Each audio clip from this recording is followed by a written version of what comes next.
સાણંદ પોલીસે ગઈકાલે મોડી રાત્રે ગોરસસીમ નજીક આવેલા નિર્વાણા ગ્રીન્સ વીકેન્ડ હોમમાં ચાલી રહેલી હાઈ પ્રોફાઇલ દારૂ અને હુક્કા પાર્ટી પર રેડ કરીને 81 જેટલા યુવક અને યુવતીઓની અટકાયત કરી હતી। મુંબઈના એક શખ્સે પોતાના સાડુની 25મી મેરેજ એનિવર્સરીની થીમ પાર્ટી યોજી હતી, જેમાં 11 ટેબલ પર કેક, હુક્કા અને દારૂ પીરસાયો હતો અને આ પાર્ટીમાં અમદાવાદના બિલ્ડર, વેપારીઓ અને ડોક્ટર સહિતના માલેતુજાર લોકો મહેમાન બન્યા હતા। ત્યારે પોલીસે રેડ કરતા જ પાર્ટીમાં નાસભાગ મચી ગઈ હતી। પોલીસે અહીંથી 20થી વધારે લક્ઝુરિયસ ગાડી કબજે કરી 81 જેટલા લોકોને અટકાયતમાં લઈને મેડિકલ ટેસ્ટ કરાવ્યા હતા। અમદાવાદના વાસણા ચંદ્રનગર BRTS બસ ટ્રેકમાં ગાય વાછરડા લઈને જતી કારનો અકસ્માત થયો હતો, જેમાં BRTS ટ્રેકના દરવાજા, લાઇટના પોલ તેમજ ડિવાઈડર સહિતની જગ્યાઓને નુકસાન થયું હતું।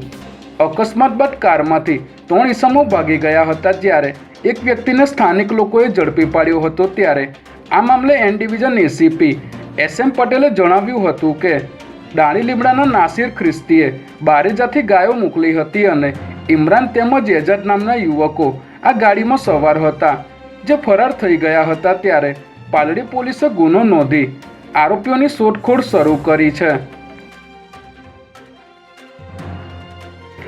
ગઈકાલે અમદાવાદ મ્યુનિસિપલ કમિશનર બંછાનિધિ પાણી દ્વારા વર્ષ 2026-2027 માટે ડ્રાફ્ટ બજેટ રજૂ કરવામાં આવ્યું હતું, જેમાં કોર્પોરેશનના બજેટમાંથી 32 કરોડના ખર્ચે જૂનું કતલખાનું બંધ કરીને નવું કતલખાનું બનાવવાની યોજના મૂકવામાં આવી હતી। પરંતુ આ વાત સામે આવતા જ ખુદ શાસક પક્ષ ભાજપે ઉગ્ર વિરોધ કર્યો હતો।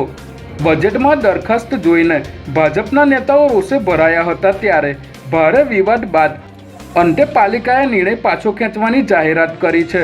પક્ષના દબાણ અને લોકલાગણીને માન આપીને સ્ટેન્ડિંગ કમિટીના ચેરમેને આ દરખાસ્ત રદ કરવાની બાંહેધરી આપી હતી।